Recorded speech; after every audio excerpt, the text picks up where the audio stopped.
The laughter around the table dimmed when Aunt Rena's voice cut through the air. Some of us work hard to be here. Others just show up and burden everyone. Her eyes didn't need to point. The whole table knew she meant me. Muna. I smiled. Not because it didn't hurt, but because that smile was the last thing she'd expect before I handed her the check with her name on it and watched the color drain from her face.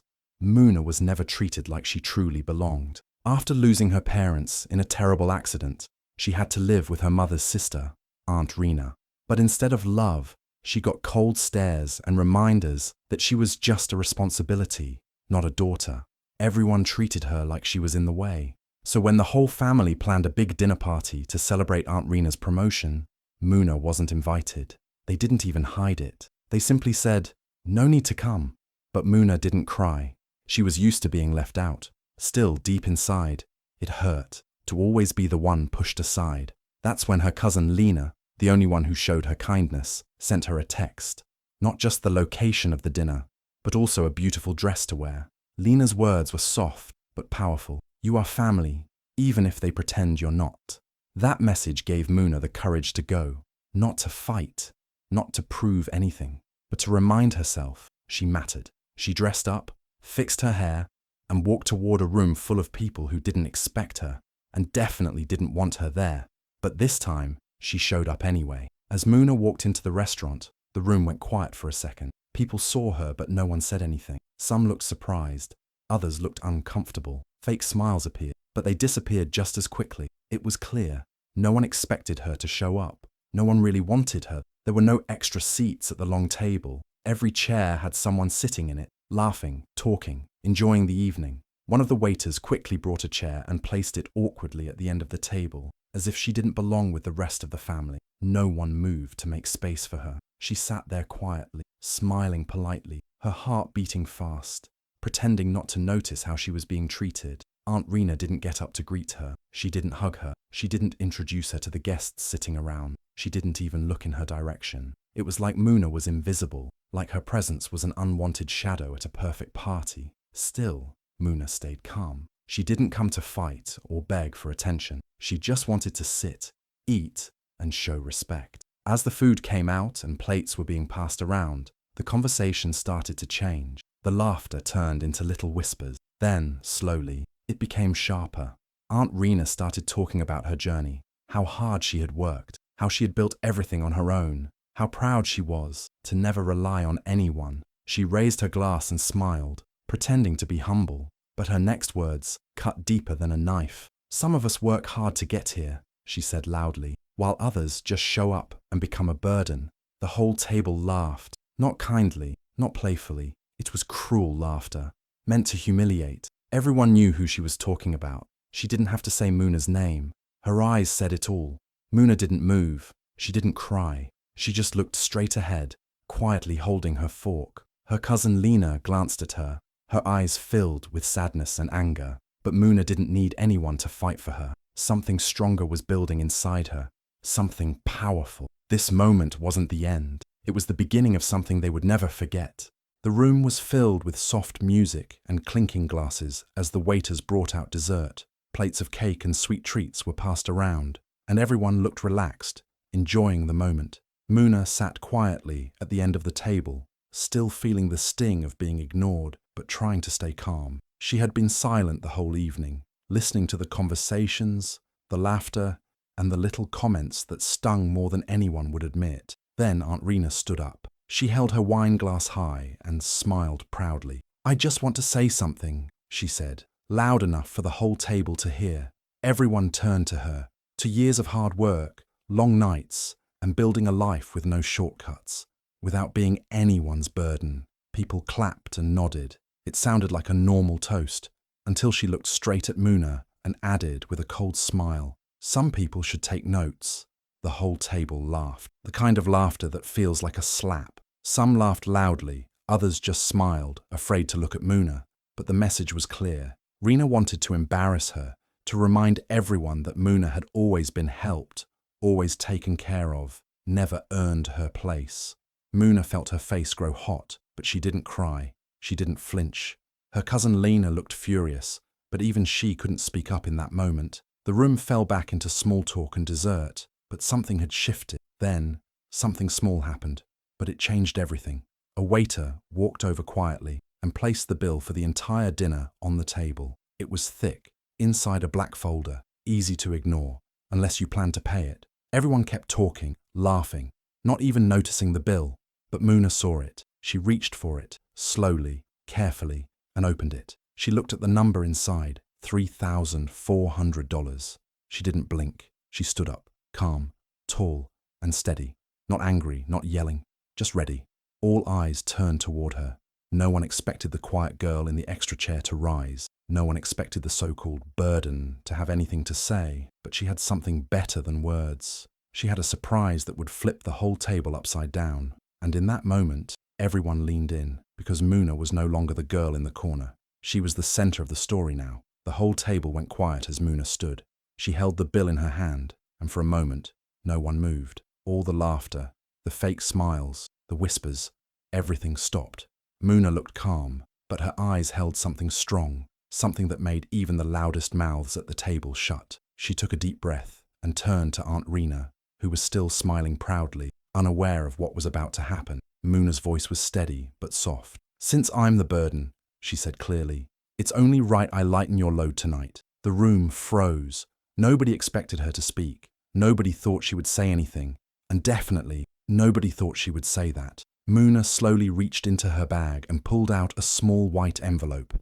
She carefully folded the dinner bill, the full $3,400, and placed it inside.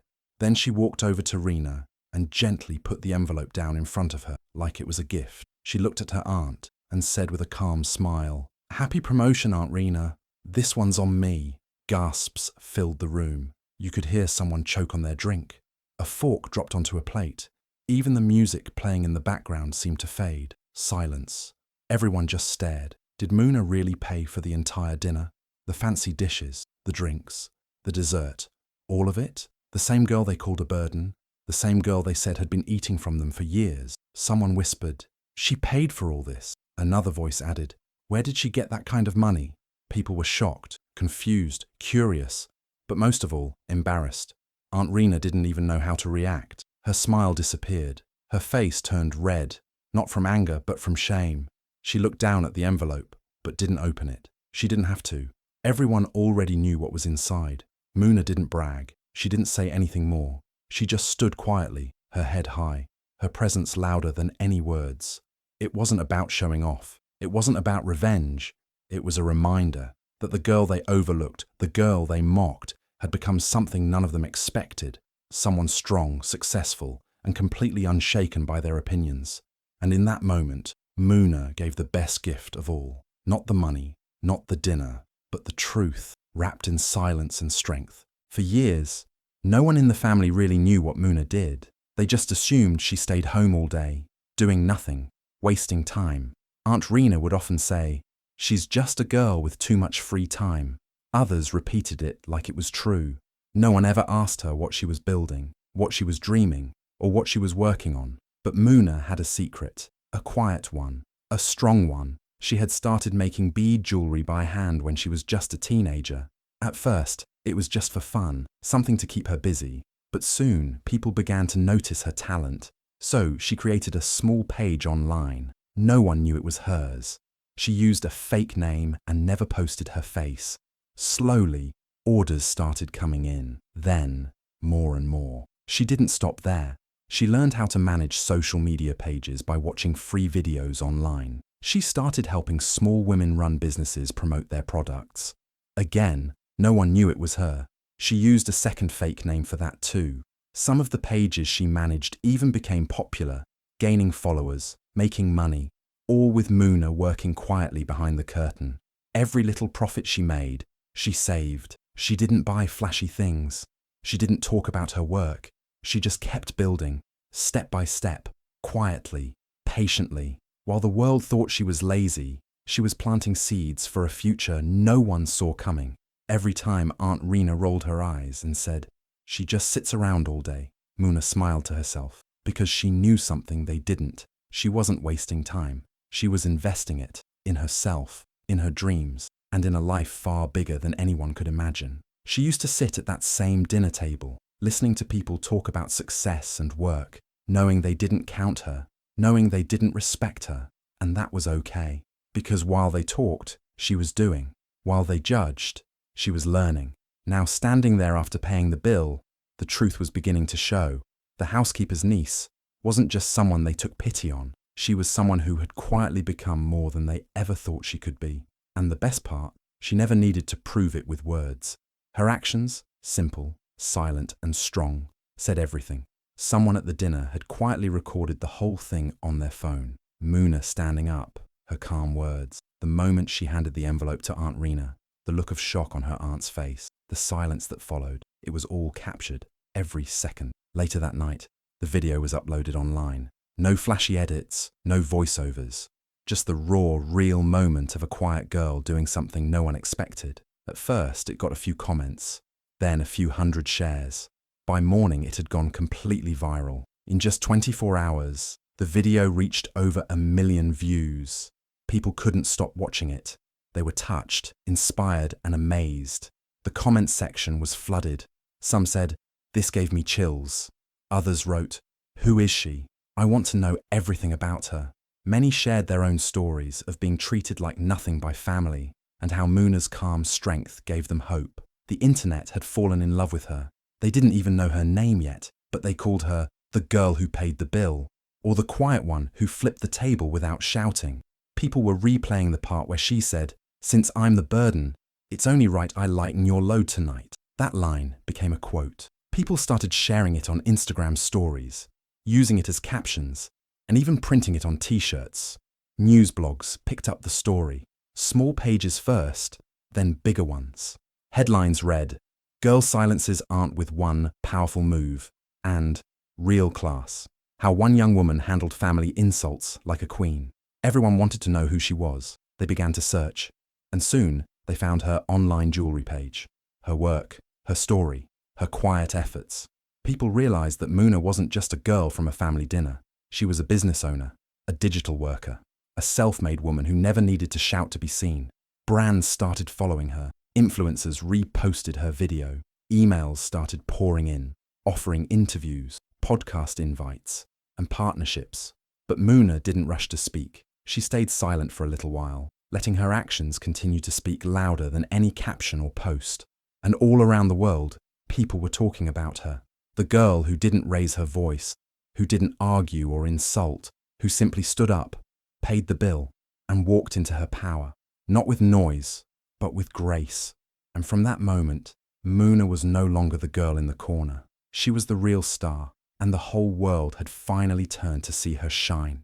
By the end of the week, Muna's life had completely changed. The video of her at the dinner was still going viral. People were not only sharing it, but also talking about her strength, her calm, and how she handled such a painful moment with dignity. Everyone wanted to know who she really was and what she did. When they found out she made beautiful handmade jewelry and ran online businesses quietly in the background, they were shocked and impressed.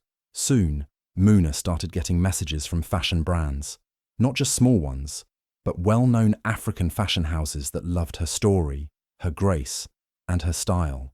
2 of them reached out and offered her deals, one to wear their clothing in future events, and another to collaborate with her on a jewelry line inspired by African culture and silent strength. But that wasn't all. A popular podcast that focused on women in business reached out too. They had one open spot for their next episode and asked her to speak about her journey, how she built herself up quietly, how she handled family rejection, and how she found power in silence. Muna agreed, not to boast, but to help other girls who felt unseen like she once did. After the podcast aired, more doors opened. She was invited to a major event, a business and empowerment panel held in the city. The topic of the panel? Turning insults into income. It was perfect. The organizers wanted Muna to be one of the main speakers. They said her story captured exactly what the panel was about. She didn't get rich by being loud or angry. She got noticed by being focused, quiet, and hardworking. Muna said yes, but she made one special request. She asked for 2 front-row seats. One was for her cousin Lena, the only person who had ever stood by her side, and the second, it was for Aunt Rena. Yes, the same aunt who once called her a burden. Muna didn't do it to show off. She didn't want revenge or to make anyone feel small. She just wanted Rena to see the full picture, to sit and watch as the girl she once ignored stood on a stage, holding a microphone and sharing how rejection turned into motivation. And when Muna walked out onto that stage, dressed in the clothes from one of her brand deals, the crowd stood and clapped. She smiled, not to the cameras, but to herself, because everything she had gone through, all the pain, all the silence, had brought her here. And Rena, sitting in the front row, finally saw her, truly saw her. After the video went viral and Muna started receiving attention, everything changed. Not just outside, but inside the family too. The same people who used to ignore her suddenly remembered she was part of them. Uncles, who once asked, "What do you even do all day?" now sent her long messages, saying how proud they were of her. They talked about her as if they had always believed in her, always supported her. Aunties, who never invited her to family gatherings, were now sending her invites, saying, "Come visit us, dear. We've missed you." Some even posted her video on their social media, acting like they had always stood by her. The same people who laughed when Rena called her a burden were now trying to act like it never happened. Their memories suddenly became short and sweet. They called her our brilliant niece, our strong daughter, and even told others how they always knew she would do something big one day. But Muna remembered, not because she was bitter, but because the truth doesn't disappear just because people get uncomfortable. When she met some of them again at a family lunch arranged by Lena, everyone smiled like nothing had happened. One uncle laughed and said, "You've really made us proud, Muna. We always said you had something special." Muna smiled politely. She didn't get angry. She didn't remind them of the hurtful words, the cold looks, or the years they treated her like nothing. She just looked at them with calm eyes and said, "I don't hold grudges. I just hold receipts." The room went quiet for a second. Her voice wasn't loud, but it hit deep. Everyone knew what she meant. She remembered it all. The way they looked at her, the way they whispered, the way they acted like she didn't matter. And now, she was simply showing them that she hadn't forgotten, but she also didn't need to fight. Muna didn't use her success to get back at anyone. She didn't push anyone away. She just kept her peace, stayed focused, and showed them what real growth looks like. Not in revenge, but in quiet confidence. Her silence before was mistaken for weakness, but now they knew it was strength all along. And though they tried to rewrite the past, Muna had already written her truth, and it was louder than anything they could fake. That dinner was never about the money. It wasn't about who paid the bill or who had the most success.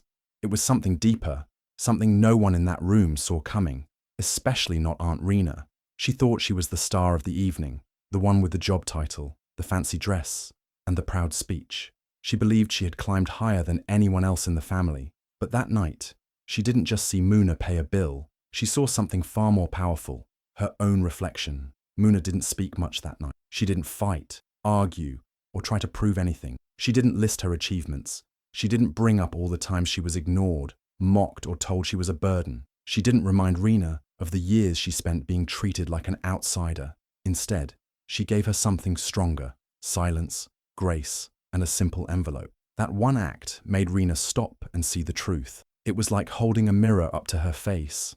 In that moment, she didn't see the proud, successful woman she thought she was. She saw someone who had been unfair, unkind, and blind to the value of the girl she raised under her roof. Muna didn't need to say a word. Her actions showed that she had grown, while Rena had stayed stuck in her pride. The dinner table, filled with food and laughter, had turned into a stage, and without trying, Muna became the main character, not by showing off, but by showing strength, quiet strength, the kind that doesn't need attention to shine, the kind that speaks through actions. Rena realized that she had spent years looking down on someone who had quietly become everything she pretended to be: independent, successful, and deeply respected. Muna didn't just pay for the meal, she paid attention to how she was treated, to how she was spoken about. And then she responded with kindness, not for them, but for herself. That was the real gift. Not the money, not the bill, but the reminder that true power doesn't need loud words. It just needs self-respect. Muna didn't lower herself to anyone's level. She didn't match their cruelty with anger. She simply raised the standard. And in doing so, she showed the whole room what class really looks like. She didn't seek revenge. She offered a lesson, and it was one they would remember long after the plates were cleared and the lights were turned off. Months passed after that unforgettable dinner, but Muna didn't stop growing. While the family went back to their lives, still whispering and pretending, she stayed focused. Every opportunity that came her way, she grabbed with both hands. She kept building her brand, growing her online business, and saying yes to the doors that were opening. But she never forgot the place where it all changed, the restaurant where she stood up and quietly changed the story. One day, the news spread like wildfire. Muna had bought the restaurant, the same place where she was once given the worst seat, the same place where she had been called a burden. But now, she was not just a guest, she was the owner. She named it Moyo, which means heart in Swahili, because to Muna, everything she had built came from her heart, her strength, her patience, her pain, and her quiet power. She didn't name it after success, fame, or money. She named it after the one thing people had ignored in her, her true worth. At the grand opening, reporters gathered, cameras flashed, and guests walked in to celebrate. The restaurant looked stunning, but all eyes were on Muna. She wore a simple dress, confident and calm, just like always. When the press asked her to speak, she smiled and walked to the mic. With a warm but steady voice, she said, "I was once called a burden. I was told I didn't belong, but sometimes burdens become blessings because they teach you how to carry your own name with pride." There was a pause, and then the crowd clapped, not out of politeness, but from the heart, because everyone there saw what she had done. She didn't just rise, she turned her pain into power. She didn't just prove people wrong, she created something lasting. Muna didn't build her empire out of revenge, she built it out of purpose. And Moyo became more than a restaurant. It became a symbol, a place where people could eat, laugh, and be reminded that no one should ever let someone else define their worth. Muna's story, from the girl at the end of the table to the woman behind the name on the door, inspired thousands, because in the end, burdens don't buy dinners, but they can build empires if you carry them with heart. If you've ever been called a burden, underestimated, or made to feel small, remember Muna. You don't need to shout, you don't need to prove, you just need to rise. Tag someone who needs this reminder today. Share this if you've ever turned pain into power. Comment, "I carry my name with pride," if you're done letting others write your story.